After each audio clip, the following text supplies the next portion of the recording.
뉴럴 네트워크에서 우리가 이제 뉴런이라고 하는 얘기를 되게 많이 해요. 그래서 이렇게 생긴 도식을 되게 많이 볼 겁니다. 이게 하나의 노드라고 우리가 표현을 하는 거고요. 이 노드는 실은 여러분들 저번에 했던 리그레션하고 큰 차이는 없어요. 큰 차이는 없어서 실은 이게 모양만 이렇게 생겼다 뿐이지 이 X1이라는 게 우리가 저번에 얘기했던 독립변수, 회귀 분석에서 얘기하는 독립변수 하나를 의미한다고 보시면 돼요. 그래서 X1, X2, X3면 독립변수 3개를 입력하겠다라는 의미의 도식입니다. 그 다음에 입력이 됐으면 우리가 회귀 분석에서 벡터를 구했었잖아요. 그 벡터를 우리가 여기서 이제 W 가중치라고 표현을 하고 이 가중치가 하나씩 붙어요. 붙는데 얘는 아무거나 붙어요. 우선 붙이고 봅니다. 우선 아무거나 랜덤하게 붙이고 시작을 하는 거예요. 그래서 이 W1, 2, 3가 붙고 나면 이런 공식이 생기는데 요 공식 자체는 실은 리그레션의 벡터하고 독립변수들을 곱해가지고 서메이션한 거랑 똑같다고 보시면 돼요. 이 B가 이제 절편에 해당하는 거고, B는 위에서 이렇게 내려옵니다. 내려와서 절편에 해당하는 가중치일 뿐이에요. 그런 다음에 요걸 다 합친 다음에 어떠한 함수에 집어넣어요. 그러니까 요 값을 다 서메이션 하면은 무슨 숫자가 나오겠죠. 뭐 3이 나올 수도 있고 0.5가 나올 수도 있고 2가 나올 수도 있잖아요.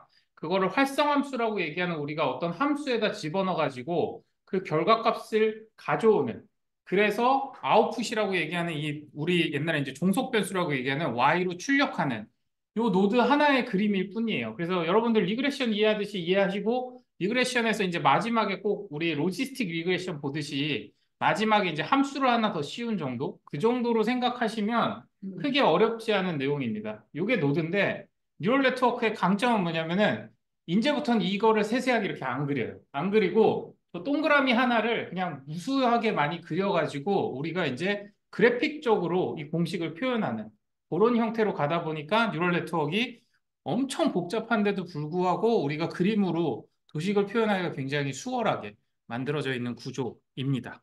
그래서 오늘은 이 뉴럴 네트워크가 실은 생긴 지가 엄청 오래됐어요. 엄청 오래됐는데 어떻게 시작이 됐는지를 보면서 이제 우리가 이해를 해나가려고 합니다. 그래서 여기 밑에 보면 네, 여기 보면 이렇게 이제 DS라고 하는 배열에다가 식을 하나 넣어놨어요. 식을 하나 넣었는데 식이 아니라 값을 하나 넣어놨는데 옆에 end라고 써놨습니다. 이게 무슨 얘기냐면은 요 밑에 이제 출력을 해보면 이렇게 생긴 거예요. 그러니까 end 연산을 그냥 보여준 거예요.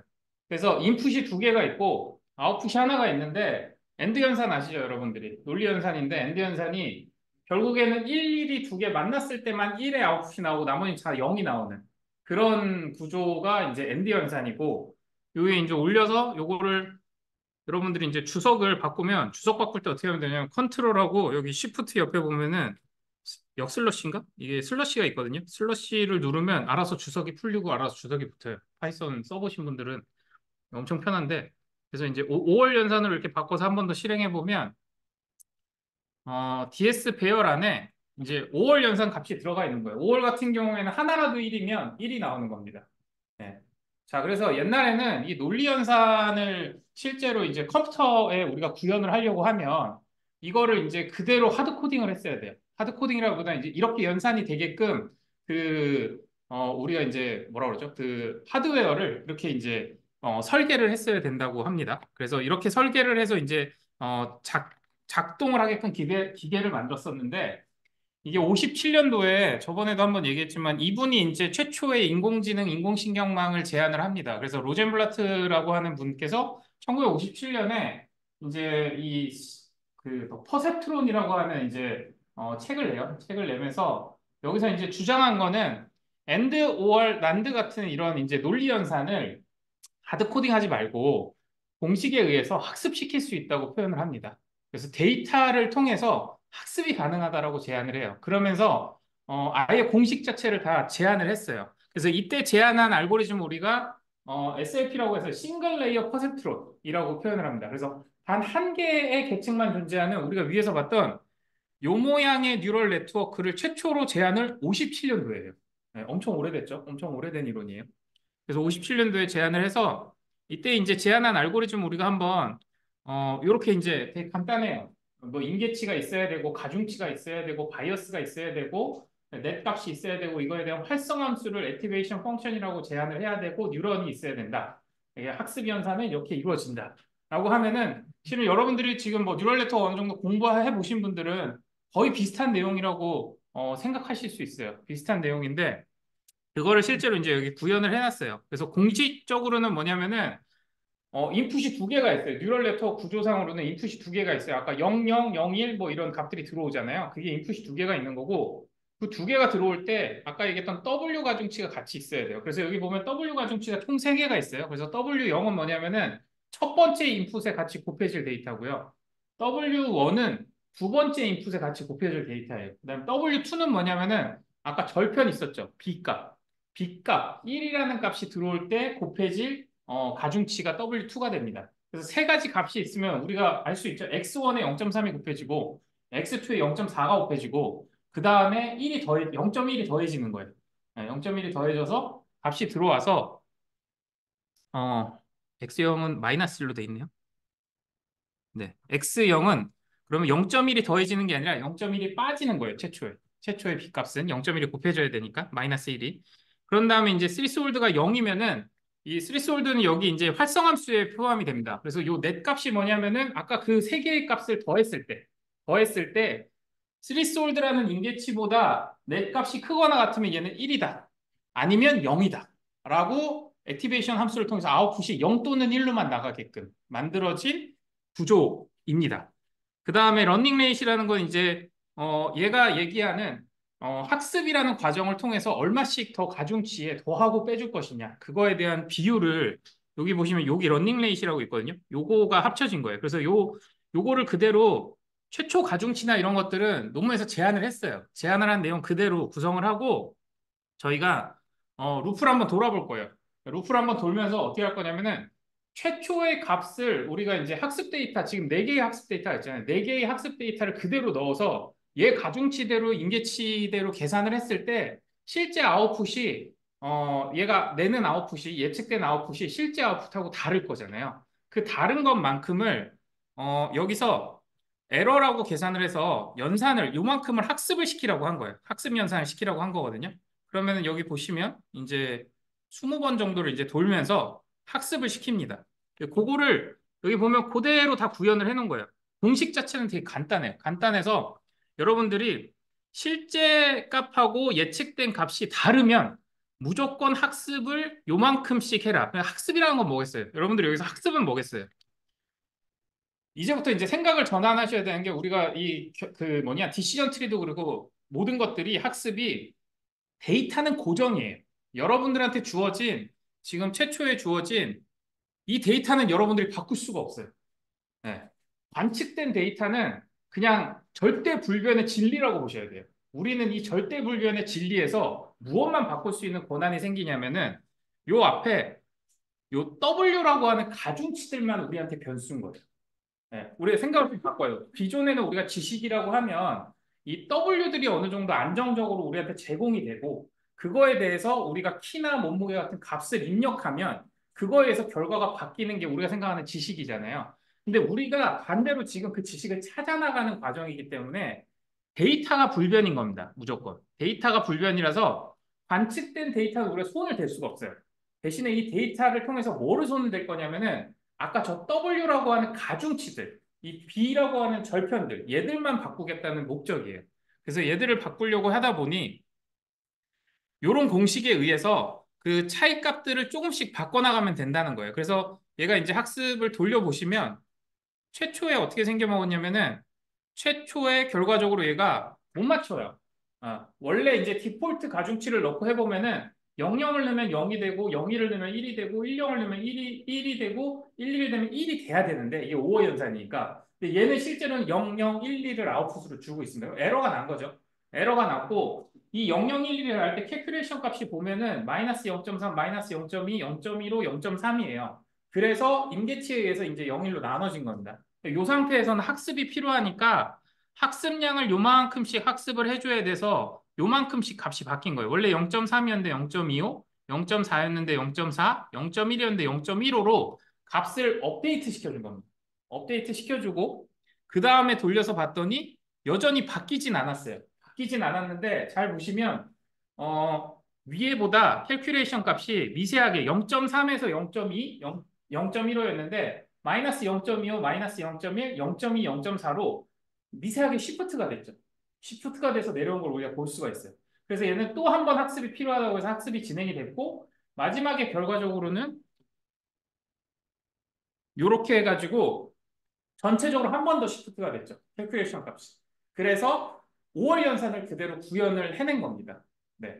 그래서 딱 세 번의 학습 과정을 통해서 원래는 아무것도 아니었던 이 지금 우리 이 식 자체가 5월이라는 연산을 구현을 했네요. 그러면 우리가 반대로 아까 데이터를 다시 바꿔서 최초의 값인 end로 데이터를 바꿔버리면 값이 바뀌어 있죠. 0001로 바뀌어 있죠. 0001로 바뀌어 있는데 이 상태에서 얘가 이제 똑같은 가중치에서 학습을 시켜보면 학습은 엄청 빨리 일어나요. 얘도 똑같이 이제 0011이라는 우리가 이렇게 값이 돼 있던 게 지금 보면 내려가면서 조금 마이너스 쪽으로 올라붙죠. 지금 밑에 있던 값들이 00으로 바뀌었잖아요. 마이너스로 올라붙고 한 번 더 올라붙으면서 결과적으로 0001이라는 엔드 현상 결과를 만들어내는 거예요. 그래서 이게 이제 로젠블라트가 최초로 싱글 레이어 퍼셉트론이라는 걸 제안하면서 기존에 있었던 것들을 데이터를 통해서 여러분들이 이제 기존에 이제 공식을 이렇게 엔드 연산, 5월 연산, 난드 연산을 이렇게 만들어내야 된다고 했던 거를 얘가 이 공식을 통해서 다 학습이 가능하더라라는 거를 제안을 하게 됩니다. 그래서 이런 난드 연산 같은 경우에도 여기 보시면 똑같이 한번 실행을 해보면 원래 이제 0011로 돼 있는 게 0011로 돼 있는 게 이렇게 이제 조금씩 올라가죠. 시프트 돼서 올라가서 결국에는 이제 왔다 갔다 하네요. 왔다 갔다 하다가 결국에는 우리가 원하는 1110으로 전환되는. 네, 이 과정을 학습 과정을 실제로 눈으로 볼 수가 있는 거예요. 되게 간단하죠. 이해돼요? 네. 그래서 이게 제한이 되니까 이때부터 이제 우리가 뭐라고 생각을 했냐면은 야, 컴퓨터를 이용하면 우리가 데이터를 보여줘서 데이터를 학습할 수 있겠다. 그래서 인공지능이라는 걸 우리가 만들어낼 수 있겠다. 결국에 인간의 학습 과정을 기계가 똑같이 따라할 수 있겠구나라고 생각을 하게 됩니다. 그래서 정말 많은 연구가 진행이 돼요. 이거와 관련돼서. 정말 많은 연구가 진행이 됐는데 그래서 뭐 엔드 연산이라든가 오월 게이트, 뭐 난드 게이트 이런 것들이 다 학습이 이루어졌는데 여기서 이제 많은 사람들이 연구에 뛰어들다 보니까 이제 또 연구가 진행이 되면은 수많은 이제 의문들을 제시를 하죠. 그러면서 이제 나온 문제가 엑소월 문제였어요. 엑소월을 아무리 이 공식으로 하더라도 절대 학습이 되지 않더라라는 문제를 제기를 합니다. 그래서 엑소월 연산이 뭐냐면은 여기 보면 이제 가운데만 1이고 양옆이 0이어야 돼요. 근데 이게 그림에서 봐서 알 수 있듯이 이제 앞에 엔드나 오월이나 난드 게이트 같은 경우에는 하나의 직선으로 이 값을 구분을 할 수가 있어요. 구분을 할 수가 있는데 이 엑소월은 두 개의 직선이 필요한 연산이긴 합니다. 두 개의 직선 구분자가 2차원 공간에서는 필요하고 아니면 이렇게 비선형적인 관계가 필요로 해요. 그래서 이거를 실제로 이제 엑소월 데이터를 우리가 출력을 해보고 요 데이터를 이제 학습을 해보자라고 해서 진행을 해보면 여러분들이 똑같은 공식으로 20번을 돌리더라도 20번을 돌리더라도 보면 20번을 돌리더라도 0011 있죠? 그 다음에 0011 실제로 0001, 0011, 0001 막 계속 이제 왔다 갔다 해요. 왔다 갔다 하면서 실제로 이게 100번, 1000번을 돌리더라도 우리가 원했던 0110이라는 값으로 들어가지 못해요. 네, 학습 자체가 이루어지지 못합니다. 이 XOR 문제는. 네, 그러면서 무슨 일이 생겼냐? 이 XOR 문제를 해결할 방법이 없다라고 하면서 우리가 얘기하는 이제 제1의 겨울이라고 얘기하는 이 문제가 여기서부터 시작이 되는 거예요. 그래서 인공지능이 이 문제를 해결을 못하면서 이게 50 아까 얘기했던 50 몇 년도죠, 우리가? 네, 최초에 이게 나온 게 57년도에 발표됐는데도 불구하고 이제 와서 여러분들이 인공지능이나 인공신경망을 이렇게 막 일상에서 쓸 수 있게 된 가장 큰 문제가 저 XOR 문제였어요. 저 문제를 해결을 못하면서 이제 진도를 못 나가게 됩니다. 그런데 이제 로젠블라트가 다음 코드 열어보시면 62년에 이 XOR 문제와 관련돼 가지고 책을 다시 써서 내요. 뭐라고 써서 냈냐면은 다층 퍼셉트론 이론이라고 해가지고 이 싱글 레이어 퍼셉트론이 아니라 다층 레이어로 퍼셉트론을 만들게 되면 이 XOR 문제를 해결할 수 있다고 제안을 합니다. 아, 그래서 실제로도 그 다층 퍼셉트론을 통해서 답이 나오는 것까지는 증명을 해내요. 증명을 하는데 뭘 못하냐면은 앞에 싱글 레이어 퍼셉트론처럼 어떻게 학습해야 되는지를 설명을 못해요. 그러니까 이게 어떻게 학습해야 되는지를 설명을 못하니까 이 다층 퍼셉트론을 확장할 수 있는 이론이 없어진 거예요.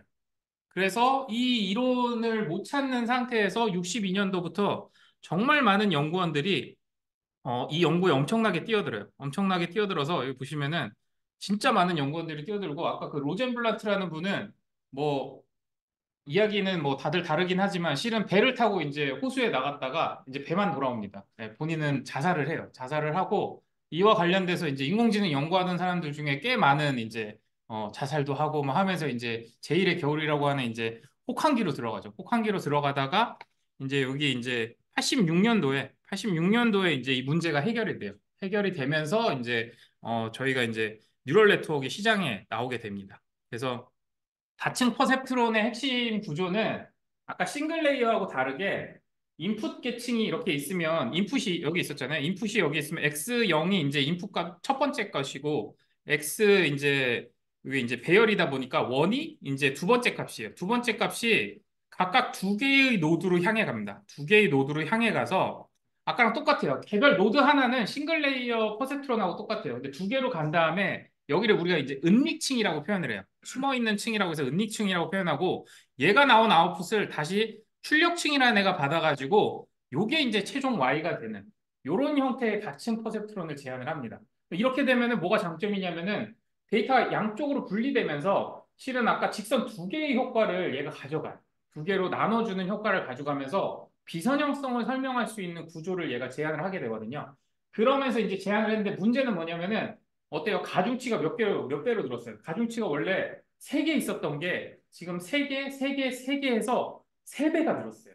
요 층을 하나 늘렸을 뿐인데 자그마치 가중치가 이제 9개로 늘어나 버린 거예요. 그러다 보니까 9개의 가중치를 업데이트하는 게 보통 일이 아니게 됩니다. 보통 일이 아니게 돼서 저걸 학습할 방법이 없을까 하면서 수많은 연구들이 진행이 되고요. 그 연구의 핵심이 뭐였냐면은 결국에는 어, 어, 저희가 이 수많은 가중치들, 아까 제가 얘기했죠. 가중치만 우리가 바꿀 수 있어요. 데이터는 이미 확정이에요. 데이터는 확정이죠. 가중치만 우리가 바꿀 수 있다고 하면은 가중치들을 가지고 어떤 목적을 정해야 돼요. 목적을 정해야 되는데, 우리가 이 공식을 왜 만들겠어요? 지금 뉴럴 네트워크가 됐든 디시전 트리가 됐든 우리가 그 공식을 만들 때 제일 1 목표가 뭐였어요? 제일 목표가. 데이터를 맞추는 거예요. 데이터를 맞추기 위해서 이 알고리즘을 만드는 거기 때문에 결국에는 우리가 모델이 예측한 결과값하고 실제 데이터의 y값하고가 에러가 적으면 적을수록 좋은 모델이라고 생각을 합니다. 그렇죠? 물론 이제 뭐 그게 뭐 얼마나 이제 과적합이 됐냐, 뭐 저번에 디시전 트리 봤듯이 막 가지를 뻗어가지고 얼마나 과적합이 됐냐 이런 거는 별도로 떠나서 최초의 학습을 하는 데 있어서는 무조건 로스라고 얘기하는 실제 값하고 그다음에 예측 값하고의 차이가 가장 적으면 적을수록 좋다고 우리가 생각을 해요. 그래서 그거를 측정하는 기준이 먼저 필요합니다. 우리가 모델이 뭐를 쓰든지 상관없어요. 뭐를 쓰든지 상관없이 이 모델이 예측한 값하고 실제 값하고 차이를 비교할 수 있는 어떤 오류 함수라는 게 필요해요. 그 중에서 이제 제한이 많이 되는 게 우리 뭐 RMSE 같은 거 많이 씁니다. RMSE도 쓰고 뭐 MSE나 MA 같은 것도 쓰는데 그냥 공식을 보시면은 요 해시 씌워져 있는 y가 무조건 예측된 값이에요. 모델이 예측한 값이고 그 다음에 옆에 있는 게 실제 값입니다. 해시 없는 게. 이 두 개를 빼서 서메이션을 쭉 했더니 그걸 절대값으로 서메이션을 하든 아니면 제곱해서 스퀘어해서 서메이션 하든 그걸 루트를 씌우든 서메이션 해보니까 그 값이 결국에 모든 에러의 총 합이더라라는 거예요. 그래서 이게 절대값을 씌우는 거하고 이제 스퀘어를 씌우는 거의 가장 큰 차이는 뭐냐면은 스퀘어를 씌우면 에러가 증폭돼요. 그러니까 에러가 크면 클수록 그 값이 되게 커져요. 네. 그래서 작은 에러들보다 큰 에러들을 맞추기 위한 이제 그 성향을 좀 더 띠게 되고 거기에 이제 뭐 이 절대값을 씌우는 가장 큰 이유는 플러스 마이너스 에러가 서로 상쇄되지 않도록 그렇게 하는 겁니다. 그 외에 이제 뭐 명목형 변수라든가 이런 것들에 대해서 맞추는 이제 다양한 에러 로스 펑션들이 있는데 이 로스 펑션이 이제 첫 번째예요. 그래서 여러분들이 이해하셔야 되는 게 모든 그 기계학습 모델들은 무조건 이제 로스 펑션을 결정을 할 수가 있어요. 이게 기계학습이 아니고 리그레션조차도 우리가 이제 R스퀘어 계산하기 전에 이 MSE를 계산을 할 수가 있어요. 실제로는. 네, 계산을 할 수가 있습니다. 그다음 제안한 게 요런 그림 되게 많이 보셨죠?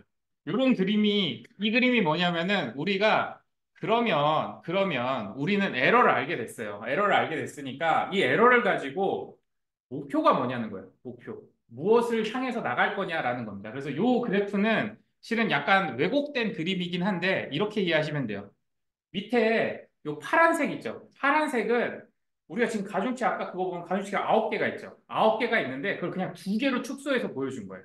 그러니까 실제 공간은 아닙니다. 실제 공간은 이거보다 훨씬 더 복잡한데 여러분들 그냥 상상 속에 맡기는 거예요. 상상 속에 여러분들이 상상할 수 있는 최고의 차원이 3차원이기 때문에 3차원으로 그래프를 그린 거예요. 그 밑에 가중치 팩터라는 게 뭐냐면은 아까 W1부터 W9까지의 가중치들이 있죠. 이 가중치들이 가능한 모든 공간을 이 밑에 2차원 평면이라고 보시면 돼요. 이해돼요? 2차원 평면. 2차원 평면이고 그러면은 W1이 어때요? W1이 정해질 수 있는 값은 마이너스 무한대에서 플러스 무한대까지잖아요. 이 무한대에서 무한대의 9개 공간을 저 2차원 평면으로 그냥 정리해버립니다. 정리해버리면 저 2차원 평면 위에 어떤 점 하나는 뭐냐면은 이 9개 가중치의 어떤 값이 할당된 상태라고 보시면 돼요. 9개 가중치의 어떤 값이 할당된 상태가 요 2차원의 어떤 좌표인 거예요. 이해되시죠? 근데 그 좌표에서 이 Z축으로 올라와 있는 이제 이 세로축은 뭐냐면은 아까 그 로스 펑션의 결과값입니다. 예. 그러면은 자, 이 세로가 높으면 높을수록 어떻다는 거예요? 높으면 높을수록 에러가 엄청 크다는 거예요. 이 모델은 지금 데이터를 잘 못 맞춘다는 뜻입니다. 그 다음에 이게 엄청 낮으면 낮을수록 어떤 거예요? 낮으면 낮을수록 에러가 거의 제로에 가깝다는 거예요. 그러면 데이터를 거의 핏시켰다는 상태라고 보시면 돼요. 그래서 여러분 그냥 상식적으로 생각했을 때 지금 이 중에서 어느 위치가 가장 좋은 모델이겠어요? 제일 아래에 있는 거죠. 여기 밑에 보시면 여기도 하나 있고 여기도 하나 있어요. 그 저 두 개 그냥 찍으면 되잖아. 라고 생각을 하지만 자 이게 2차원 공간으로 우리가 줄여놔서 그렇지 이게 9차원 공간이에요. 아까 이 두 개 멀티 그 레이어 퍼셉트론만 보더라도 9차원 공간에 무한대에서 무한대 공간입니다. 그러면은 저 최저점을 찾으려면 어떻게 해야 돼요? 9차원의 무한대에 그리드 서치를 해야 될까요? 그리드 서치를 하게 되면 얼마나 오랜 시간이 걸리겠어요? 9차원 공간에 만약에 그거를 정수만 해가지고 마이너스 100에서 100까지 그것만 그리드 서치를 하더라도 100을 9번 곱한 거예요. 100을 9번 곱한 정도의 경우의 수로 우리가 로스 펑션을 연산해 봐야 결과가 나오는 겁니다. 그러다 보니 이 경사하강법이 제안하는 건 뭐냐면은 여러분들이 가중치를 최초에 랜덤하게 어디를 선정을 해요. 랜덤하게 선정을 하면 어떻게 되겠어요? 어딘가의 좌표에 딱 떨어지겠죠. 딱 떨어진 다음에 그 다음에 뭘 하라는 거냐면은 이 가중치들의 개별적인 편미분을 진행해 보자는 거예요. 이 공식을 우리는 모델을 알고 있으니까 이 모델 입장에서 9개의 가중치가 있으면 9개 가중치를 각각을 편미분을 진행해서 무엇을 얻겠다? 로스 펑션이 조금이라도 줄어드는 나의 방향성을 찾겠다는 거예요. 여러분 미분 공부해 봤잖아요. 학교 다닐 때 미분해 보면 물론 2차원 평면에서의 미분을 보면 일로 내려가는 방향을 알 수가 있잖아요. 지금 위치에서 내려가는 방향만 아는 거잖아요. 마찬가지로 이게 그림이 이렇게 보여서 그렇지 여러분들한테 주어질 수 있는 최고의 혜택은 뭐냐면은 저 까만 점이 만약에 여러분들이 랜덤 시작점이에요. 그러면은 정말 까만 점 위에 여러분들이 발을 딱 섰는데 아무것도 안 보여요. 저 공간 전체가 여러분한테 암흑입니다. 왜냐? 가보지 않았기 때문에. 연산해보지 않았기 때문에 서치를 할 수가 없기 때문에 연산이 너무 복잡해서 저 공간의 좌표에는 알 수가 없는 거예요. 그래서 여러분들이 지금 떠 있는 나의 에러 위치만 알 수 있는 겁니다. 그래서 거기서 힌트를 얻으려고 하는 게 뭐냐면 여러분들이 그냥 발바닥으로 이렇게 바닥 이렇게 만져보면 약간 이렇게 기울어진 정도를 알 수 있잖아요. 딱 그 정도를 뭐로 알자? 편미분을 통해서 알아보자라는 거예요. 그래서 개별 가중치 편미분을 해보면은 각 차원별로 어느 정도 기울어져 있는지 지금 내 위치가 기울어져 있는지만 파악한 다음에 그 기울어져 있는 것 중에 많이 기울어진 쪽으로 많이 움직이고 적게 기울어진 쪽으로 적게 움직이면 어떻게 보면 나는 흘러내려가서 결국에는 이제 로스가 가장 적은 공간까지 공이 떨어지듯이 흘러서 떨어지지 않겠냐라고 하는 게 이 경사하강법의 기본적인 이제 개념입니다. 예.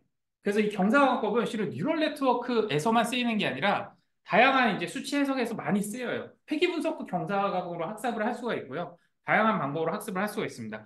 근데 이 경사각법과 로스 펑션이 있으면은 뉴럴 네트워크가 4층으로 퍼셉트론이 만들어지더라도 학습이 가능하겠다라고 판단을 하게 돼요. 생각을 해보면 그렇죠. 예, 판단을 하게 됩니다. 그랬는데 뭐가 없었냐? 편미분을 하는 공식을 구할 방법이 없었어요. 왜냐면은 공식이 이게 보면 X0, X1 입장 여기서부터 이제 편미분을 해나가야 되는데 Y 입장에서 요 B도 편미분을 해야 되고 얘도 편미분해야 되고 얘도 편미분해야 되고 요 9개를 다 편미분을 해야 돼. 해야 되는데 저게 만약에 레이어가 계속 늘어난다고 쳤을 때 어떻게 편미분을 해야 되는지가 방법이 없었어요. 방법이 없어서 그거를 연구를 계속하게 됐고 그게 엉뚱하게 이제 다른 분야에서 나왔다고 그래요. 다른 분야에서 무슨 항공 뭐 연산하는 쪽 분야에서 연쇄 법칙 지금 뭐 고등학생들도 잘 안다고 하는데 연쇄 법칙으로 이제 감싸여진 함수를 이제 그 연쇄 법칙을 통해서 미분하는 방식이 제안이 됐고 그걸 통해서 이것도 편미분이 가능하겠다라고 판단을 하게 됩니다. 그래서 이 연쇄 법칙이라는 건 뭐냐면 이렇게 fx라는 함수 안에 다시 gx가 있고 이렇게 계속 쌓여 있는 거잖아요. 그게 지금 우리가 이제 파일 통해서 이제 다시 이제 그 액티베이션 함수가 씌워지고 그 다음에 다시 어파인 되고 다시 액티베이션 함수가 씌워지듯이 그게 결국에는 fx가 gx로 계속 감싸지는 이런 형태가 있으니까는 얘를 풀어내서 편미분을 하게 되면은 똑같이 우리는 원하는 경사를 얻을 수 있겠다라고 하게 됩니다. 그래서 이걸 통해서 여기 지금 되게 유명하신 제프리 힌튼이라고 하는 분이 여기 논문 참여해가지고 요 논문이 Running Representation by Backpropagation Error라고 해가지고 이게 제안이 돼요. 그래서 이 논문에 의해서 우리가 이게 86년도에 나왔는데 이거를 통해서 이제 뉴럴 네트워크가 이제 87년도부터 해가지고 지금까지 이제 똑같은 알고리즘으로 학습이 이루어지면서 현재까지 와 있는 거예요. 그래서 이게 다예요. 실은 알고리즘의 핵심은 이게 다라서 네. 그래서 이제 어떻게 진행이 되느냐라는 거를 조금 상세하게 한번 짚고 넘어갈 필요가 있어요. 이 과정을 여러분들이 알아야 결국엔 이제 뉴럴 네트워크가 이제 진짜 하이퍼 파라미터가 지금까지 쓰는 거의 모든 머신러닝 기술 중에 제일 많아요. 제일 많기 때문에 이거를 적정하게 잘 조정해서 써야 되고 우리가 데이터도 어떤 결로 들어가야 되는지에 대한 이해도가 좀 필요하긴 합니다. 그래서 이제 보시면 역전파라는 과정 자체를 이해해야 돼요. 근데 역전파를 요거를 잘 이해하고 나면은 여러분들이 이제 딥러닝이라는 과정이 지금 어떻게 확산돼 나갔는지도 한 번에 이해할 수가 있는 구조예요. 그래서 자 이제 제일 먼저 제안하는 거는 피드 포워드 과정이라는 걸 제안을 합니다.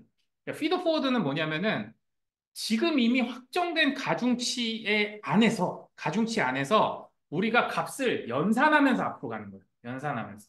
그래서 최초에 주어진 값이 0011, 0101 이게 이제 우리가 00, 01, 10, 11이라는 데이터가 우리가 제안을 했잖아요. 제안을 했고 이거에 대한 결과값은 XOR 0110이에요. 이게 결과값이잖아요. 그래서 이렇게 놓고 봤을 때 이 데이터가 들어갔을 때 최초의 가중치들은 그냥 랜덤하게 잡은 거예요. 랜덤하게 0.04, 0.07, 0.01, 0.02 이렇게 막 이제 랜덤하게 잡아놓고 이거를 피드 포워드 과정을 어떻게 하는 거냐면은 계산을 그냥 하면서 앞으로 가는 거예요. 계산을 하면서. 뭘 계산하냐면은 최초에 아까 얘기했잖아요. W 가중치하고 실제 값하고 곱해져서 합쳐진 이 어파인 값 Z1이라는 값이 생성이 되잖아요. 얘를 먼저 계산을 무조건 하는 겁니다. 얘를 계산을 하고 그 다음에 액티베이션 펑션을 지나간 h라고 하는 값을 한 번 더 계산을 해줘요.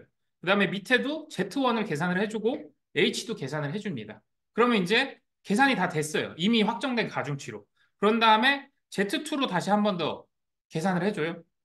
그 다음에 y-햇은 뭐냐면은 여기서 액티베이션 펑션을 통과해서 최종 계산 결과예요. 그래서 이제 피드 포워드라는 과정을 통해서 이미 기존에 정해져 있는 과거 가중치로 이제 계산을 하면서 이제 모든 함수들의 결과값들을 확보해 놓는 게 피드포워드 과정입니다. 이렇게 해서 메모리에 저장해 놓는 거고, 그 다음에 이제 피드포워드가 끝까지 가고 나면 우리가 원하는 예측 y 값이라는 게 나와요. y 해시라고 표현을 하는데, 지금 아마 요 가중치대로 그대로 전개를 하면은 그냥 이 정도 0.53이라는 통일된 값으로 다 떨어지게 돼요.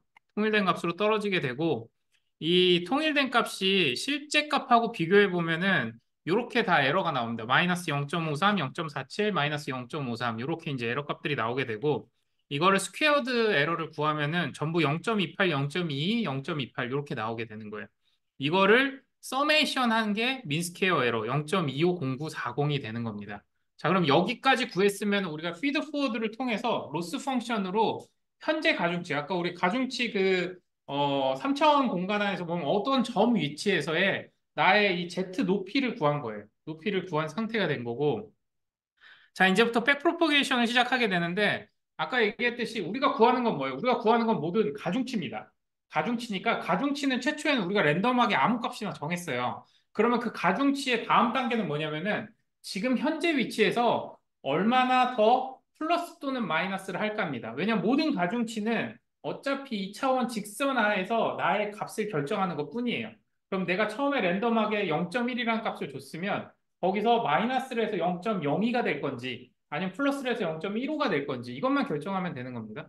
그래서 그렇게 결정하기 위해서 아까 얘기했듯이 이 로스 펑션이 줄어드는 방향으로의 나의 경사 각도를 구해서 그만큼을 경사가 기울어져 많이 기울어져 있으면 더 많이 움직이고, 왜냐하면 내가 더 많이 갈수록 내 입장에서는 실은 로스가 더 많이 줄어들 수 있으니까 그쪽 차원들은 더 많이 줄여버리고, 오히려 경사가 이렇게 비스듬하게 별로 경사가 없다 그러면 조금만 움직여도 된다는 거죠. 멀리 가봐야 의미가 없으니까. 그렇게 해서 움직이자라고 하는 게 이제 경사관법이니까, 결국에는 모든 9개 데이터니까 9개 변수 입장에서의 편미분 값을 구하면 되는 거예요.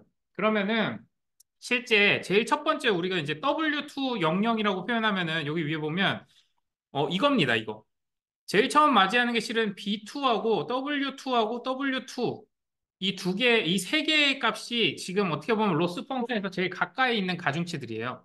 그럼 얘네부터 이제 편미분을 해보자라는 거예요. 그러면은 얘 입장에서 W2가 변하는 입장에서 로스 펑션이 얼마나 변하는지의 값을 구하는 게 체인 룰로 구해보면은 실은 W2가 속해 있는 바로 직후의 함수가 뭐가 있냐면은 어파인 Z2예요. Z2가 있으니까는 얘하고의 이제 미분값을 구하고, 다시 얘 입장에서 봤을 때는 가장 가까이 있는 펑션이 뭐냐면은 Y 해시입니다. 그래서 이 액티베이션 펑션이 제일 가까이 있으니까 이 둘 사이의 관계를 구하고, 이 액티베이션 입장에서 제일 가까이 있는 건 로스 펑션이에요. 왜냐면 꼴은 로스 펑션의 결과값인 y 값을 구하는 거니까 로스 펑션하고의 y 헷하고의 이 미분값을 구하면 이 세 개를 쭈루룩 곱하면 결국에는 최종 로스에 대해서 W200가 가지는 편미분값을 구하는 거와 똑같은 기울기를 얻을 수 있다라는 게 결론입니다. 네, 간단하죠. 네. 그래서 실제로는 요걸 순서대로 그냥 구하는 거예요. 그래서 y-햇은 우리가 그래서 지금 피드포워드가 중요했던 거예요. 왜냐면은 지금 W2부터 구하는 게 아니라 Y-햇은 우리가 이미 구해놨잖아요. 구해놨으니까 얘 입장에서 로스의 미분값만 구하면 되는 거예요. 그래서 구해보면 이렇게 이제 Y하고 Y-햇하고의 요 마이너스 2, Y 마이너스 Y-햇으로 이게 스퀘어 에러였으니까는 요것만 구하면 우리가 첫 번째 미분값을 구할 수 있는 거예요. 로스하고 Y의 사이에. 그 다음에 두 번째는 시그모이드는 요 밑에 이게 공식 이렇게 달아놨는데, 시그모이드는 시그모이드 곱하기 1 마이너스 시그모이드가 미분값이래요. 미분값이니까 우리가 시그모이드 Z2는 구해놨잖아요. 이미 피드포워드를 통해서. 그러니까 요 값만 입력하면 이 값을 얻을 수 있는 거예요. 그 다음에 마지막에 세 번째 가면은 이게 어파인 함수잖아요. 뭐 어파인에서 미분을 해보면은 W2 입장에서 나머지는 다 상수입니다. 다 상수니까 싹 다 지워지는 거예요. 싹 다 지워지고 나만 남고, 누가 남냐면은 나만 남고 요 값만 남는 거예요. H0라고 하는 요 가중치 앞에 붙어 있는 들어온 값. 들어온 값만 남는데, 이 H0는 여기서 이미 계산이 돼 있잖아요. 그러니까 이 계산이 피드포워드를 통해서 계산이 안 돼 있으면은 다시 처음부터 갔다 와야 돼. 그러니까 피곤하잖아요. 그러니까 피드포워드를 통해서 모든 이 미분에 관여해야 되는 모든 값들을 미리 현재 위치에 다 구해 놓는 거예요. 그래서 메모리에 저장해 놓고 이렇게 해서 구하면은 요 값이 세 개가 구해지고 요거를 편미분하면 요게 경사가 나오는 겁니다. 이 값이. 예. 그래서 여러분들이 이해해야 되는 게 피드 포워드라는 과정이 딱 이루어지고 나면은 편미분이라는 과정을 자세히 보시면은 노드별로 다 각자 움직여도 돼요. 그러니까 W1을 구할 때, W2를 구할 때, B를 구할 때 실은 나머지는 다 나머지 변수들은 여러분들 알다시피 이제 다 상수 처리가 돼 버리잖아요. 상수는 미분하면 어차피 제로가 되니까 실은 이 모든 가중치가 서로 직교한다고 생각을 하는 거예요. 서로 아무런 관계가 없다라고 해가지고 그냥 편미분하면 날아가 버리니까 이 모든 노드들이 개별적으로 병렬 연산이 가능하다는 게 강점입니다. 그래서 이 뒤에도 얘기하겠지만 이 뉴럴 네트워크가 지금 이 자리를 차지하게 된 가장 큰 이유가 계산 능력이에요. 계산 능력. 이렇게 복잡해 보이는데도 불구하고 피드 포워드를 하고 난 다음에 백 프로포게이션 모든 전 과정이 개별 개별 가중치 입장에서는 완전 독립된 병렬 연산이다. 그래서 굉장히 강력한 힘을 발휘하게 되는 겁니다. 이게 이해가 될까요? 네, 이걸 잘 생각을 하셔야 돼요. 그래서 지금 얘가 최강자가 된 거예요. 네, 이 연산 능력 때문에 얘가 지금 압도해 버리는 겁니다. 나머지는 이게 안 돼요. 디시전 트리 우리 공식 봤지만 병렬의 한계가 있어요. 어쨌든 위에서부터 이렇게 내려가야 되기 때문에 그런 것들을 이제 다 타개하는 그런 형태고 정사각법을 학습하는 데 있어서는 어쨌든 앞에서 학습할 때도 보였지만 러닝 레이시라는 게 필요해요. 왜냐면은 여러분들이 이제 2차원 평면에서도 미분값 구했을 때 여기서의 이게 경사랑 실은 여기서 경사 다 다르잖아요. 이걸 막 건너뛰어 버리면 실은 이렇게 막 지그재그로 튀어나갈 수도 있고 그다음에 너무 느리게 갈 수도 있고 해가지고 적정한 러닝 레이시라는 걸 반영해서 움직여야 돼요. 왜냐면 아까 우리가 표현했듯이 내가 지금 랜덤하게 어떤 위치에서 최초의 이니셜 가중치들을 갖고 있는 좌표가 있으면 그 다음에 내가 편미분으로 얻은 거는 진짜 칠흑 같은 암흑 속에서 발끝에 약간의 기울기 정도만 알게 된 거예요. 근데 여기서 갑자기 훅 하고 가버리면 어떤 일이 생겨요? 그냥 낭떠러지로 떨어져서 죽을 수도 있어요. 떨어지면 괜찮구나. 떨어지면 괜찮은데 산으로 갑자기 타고 올라갈 수도 있는 거죠. 예. 그러면은 이제 엄청난 이제 타격이 오게 되니까 그래서 런닝 레이트만큼 왜냐 내가 알고 있는 건 아주 미세한 요 앞에 기울기 정도만 알고 있는 거니까 딱 그 정도만 움직이자가 런닝 레이트라고 보시면 돼요. 네. 그렇게 해서 학습을 진행을 하게 되는 겁니다. 그래서 그거를 실제로 이제 이렇게 공식으로 네, 구현을 해놨어요.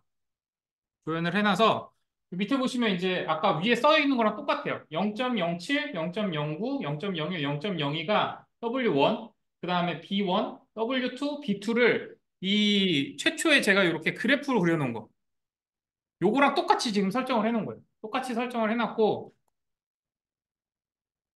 그 다음에 함수에서 이게 어파인이라든가 이제 시그모이드 같은 것들은 이제 액티베이션 함수를 시그모이드를 쓰거든요. 시그모이드 같은 것들은 그대로 함수로 구현해가지고 요게 이제 나중에 시간이 되실 때 그냥 하나 한 줄 한 줄 한번 보세요. 그러면은 지금 얘기했던 과정을 그대로 그냥 코드로 한 줄 한 줄 쓴 겁니다. 써가지고 학습을 진행을 할 거예요. 학습을 진행하는데 얘는 학습을 좀 길게 해야 됩니다. 길게 진행을 해야 돼서 이렇게 해가지고 이제 학습을 진행을 해보면 학습이 돼요. 여기 지금 로스가 나오는 거거든요. 로스가 이제 나오는데 로스가 이렇게 그래프로 표현하면 다 돌려보시면 갑자기 이렇게 훅 떨어져요. 네. 이게 뭐냐면은 지금 0.25라고 하는 이제 로스 상태가 유지가 되면서 미세하게 이제 백프로퍼게이션을 통해서 이 가중치 경사도가 조금씩 바뀌면서 계속 학습이 되다가 어느 순간에 길을 찾는 거예요. 쭉 떨어집니다. 이게 이런 게 이제 감각적으로 여러분들이 좀 생각하셔야 되는 게 얘는 간단한 거라서 이렇게 한 번에 떨어지는데 잘 이렇게는 안 떨어져요. 여기 이렇게 막 헤매 다니다가 여기를 여기서 갑자기 이렇게 쑥 떨어진다고 보시면 돼요. 그러니까 왜냐면은 이 가중치 공간이라는 거는 굉장히 무제한으로 넓은 공간이기 때문에 이 넓은 공간에서 막 헤매 다니다가 어느 순간에 경사도가 굉장히 급경화되는 진짜 답을 향해서 한번 떨어진 거예요. 그 다음부터는 실은 다시 올라오진 못해요. 기어 올라오진 않습니다. 왜냐면 그냥 쭉 떨어져 내려가기 때문에 그렇게 해서 정답을 향해서 확 달려간 거예요. 달려가서 학습이 모두 이루어진 상태가 이 상태가 되는 겁니다. 이 상태로 쫙 학습이 되는 결과물이에요. 그래서 이 상태면은 지금 실제 로스가 제로에 가깝잖아요. 이건 무슨 뜻이냐면은 예측값하고 입력값하 그 실제값하고 완전히 동일한 수준까지 도달했다는 거예요. 0일로 이제 도달하는 거니까. 이해되죠? 네. 이렇게 학습 결과가 나오는 겁니다. 그래서 이게 하나도 바뀌지 않아요. 지금 우리가 노드를 되게 적게 쓰긴 했는데 여러분들이 이제 데이터가 늘어나면 인풋 값이 늘어나는 거고 인풋 값이 늘어나서 히든 레이어가 늘어날 수도 있는 거고 그 다음에 그 구조가 지금은 우리가 덴스라고 해가지고 완전 풀리 커넥티드 된 레이어들을 쓰고 있는데 이거를 막 풀리 커넥티드 안 하고 막 다양하게 만들어서 쓸 수도 있어요. 여러분들 의도대로. 그렇게 해서 만들어서 쓰고 해가지고 만들어진 진짜 복잡한 네트워크들을 학습하는 과정은 완전히 동일하다. 완전히 동일하게 학습이 이루어지는 거예요. 이해되죠?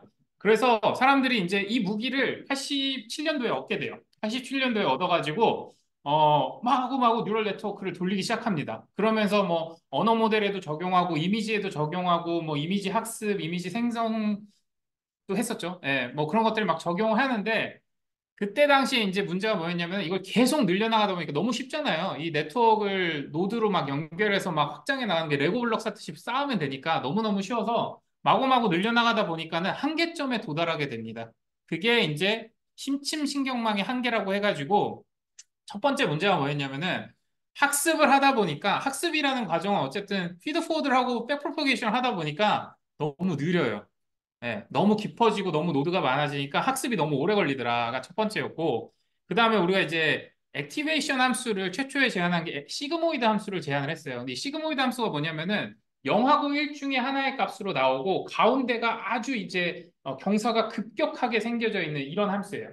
그래서 0 또는 1이 나올 가능성이 굉장히 높은 데이터인데 얘가 이제 극단치에서 이 베니싱 현상이라고 하는 게 뭐냐면은 그래프가 요 이제 0하고 1이 지나고 나면 여기서 0과 1이 되진 않아요. 되진 않는데 엄청나게 기울기가 없는 상태에서 이렇게 쭉 이어집니다.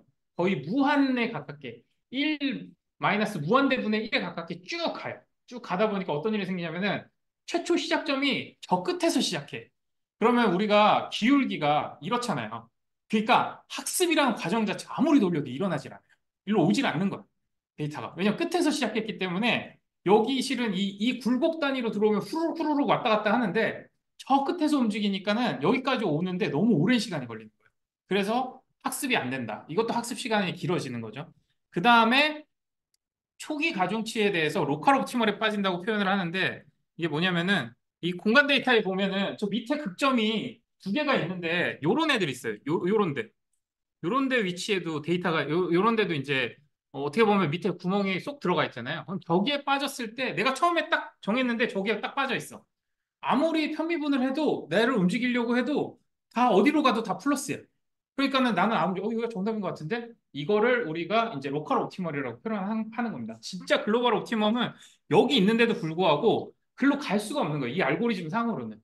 그래서 최초의 이니시얼 포인트가 어디서 내가 시작했느냐. 이 모든 공간에서 랜덤하게 시작할 수 있기 때문에 어디서 시작했느냐에 따라서 답을 찾을 때도 있고 못 찾을 때도 있고 이러다 보니까 이게 너무 랜덤성을 띠고 너무 계산이 오래 걸리고 너무 한계가 있구나. 그리고 노드를 무제한으로 늘리는 거는 불가능하겠구나라고 하면서 이제 시리에 빠져서 만들어진 게 앙상블 모델이에요.